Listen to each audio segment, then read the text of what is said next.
செத்து போய் அவன உடலை எரிச்சாங்கன்னா அதே நெருப்புல மனைவியையும் போட்டு எரிச்சிருவாங்க உயிரோட. கணவன் இறந்து போனா அவனுடைய உடல் எரிகிற நெருப்பில் உயிரோட மனைவியும் உள்ள விழுந்து செத்துறணும், தள்ளிடுவாங்க. உடன்கட்டை ஏறுதல்ங்கிற ஆகப்பெரிய கொடுமை இருந்துச்சு. ஏன்பா இப்படி செய்றீங்கன்னு கேட்டா அந்த கூட்டம் சொன்ன பதில் என்ன தெரியுமா? மனைவியும் கூட விழுந்து நெருப்பில் செத்து போனால்தான் அந்த ஆண்மகன் என்கிற அந்த கணவன் சொர்க்கத்திற்கு போவான். அதனாலதான் இந்த நடைமுறையை நாங்க வச்சிருக்கிறோம். அட அயோக்கிய பயல்களா! நான் கடந்த 15 நாட்களாக திருக்குரான் படித்துக் கொண்டிருக்கிறேன். எத்தனை பெண் உரிமைக்கான, பெண்களை கண்ணியப்படுத்துகிற, உயர்த்தி வைக்கிற எத்தனை செய்திகள். சொர்க்கத்துக்கு போனோம்னா பொண்டாட்டியையும் உள்ளதள்ளி எரிச்சிருன்னு சொன்ன கூட்டம் எங்க? இஸ்லாம் சொல்லுகிறது, குரான் சொல்லுகிறது, நீங்கள் சொர்க்கத்திற்கு போக வேண்டுமா? ஒன்றும் செய்ய வேண்டாம். 2 பெண் பிள்ளைகளை பெற்று பாதுகாப்பாக நிறைய அன்பு கொடுத்து கண்ணியத்தோடு வளர்த்தாலே போதும், இறைவனோடு சொர்க்கத்தில் இருக்கலாம். எனக்கு சிலிர்த்திருச்சு. படிக்கும் போதும் சரி, ஒவ்வொரு மேடையிலும் இதை அறிவிக்கிற போதும் சரி, அத்தனை மகிழ்ச்சி எனக்கு. இதை தாண்டி மகளிர் தின செய்தியாக என்ன செய்தியை உலகத்திற்கு சொல்லிட முடியும்? என்ன செய்தியை சொல்லிட முடியும்? இந்த உடை அடிமை உடை என்று எல்லா இடத்திலும் சொல்லப்படுகிறது. இந்த புர்கா போடுறத, உடையில் கூட சுதந்திரத்தை பெற முடியாத இந்த இஸ்லாமிய சகோதரிகளின் கூட்டம் ஆசாதி ஆசாதி என்று எல்லா இடத்திலும் முழக்கமிட்டு கொண்டிருக்கு. அப்படியா? நான் பல இஸ்லாமிய சகோதரிகள்கிட்ட கேட்டேன், இந்த உடை சுதந்திரமா இல்லையா உங்களுக்கு? ஒரு வேளை இது ரொம்ப கட்டுப்பாடாக போட்டுத்தான் ஆகணும்னு சொல்லி விதிச்சு வச்சிருக்காங்களா? இது உண்மையா இல்லையா அப்படின்னு சொல்லி பல இஸ்லாமிய தோழிகள்கிட்ட கேட்ட போது சிரிச்சிட்டாங்க.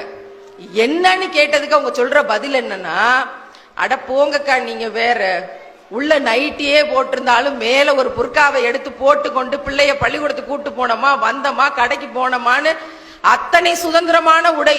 உலகத்திலேயே புர்காவை போல பெண்களுக்கு சுதந்திரமான உடை வேறு எதுவும் இல்லை.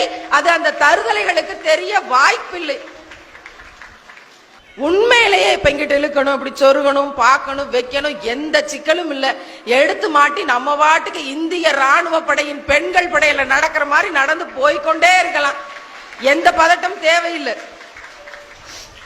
நான் எல்லாரும் சொல்ற மாதிரி இந்த அவன் பாப்பான், அவன் பாத்துருவான், இந்த மாதிரி இங்க நிக்கிறான்ல இவன் பாப்பான், அதனால இப்படி உடை அணிஞ்சு கொண்டு போ அப்படின்னு நான் ஒரு இடத்துலயும் சொல்றது இல்லை. அந்த தருதலைகள் பார்ப்பதற்காகவே பிறந்தவர்கள். அவன் எப்படி போட்டாலும் பார்க்கத்தான் செய்வான்.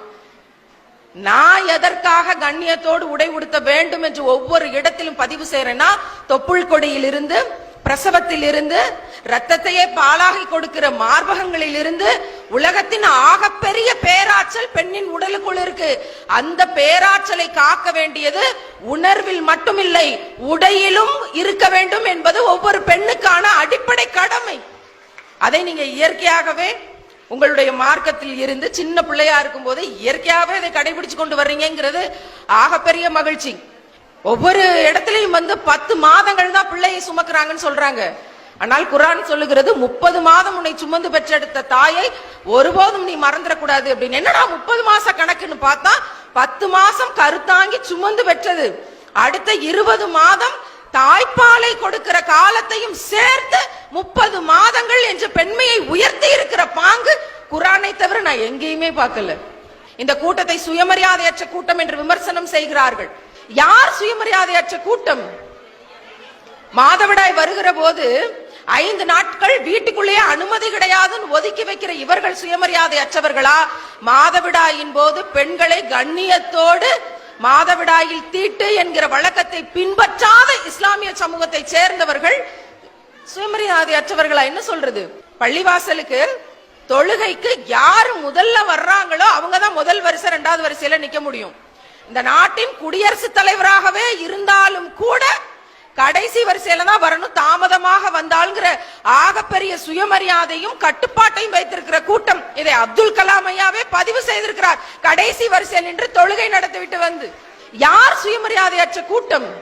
முகமது நபிகள் அன்றைக்கு அரசராக இருக்கிறாரு, இஸ்லாம் மார்க்கத்தினுடைய தலைவராக இருக்கிறாரு. அவர் ஒரு பெருங்கூட்டத்துக்குள்ள நடந்து வர்றாரு. எல்லாரும் எந்திரிச்சு நின்று வணக்கம் சொல்லி இருக்கிறாங்க.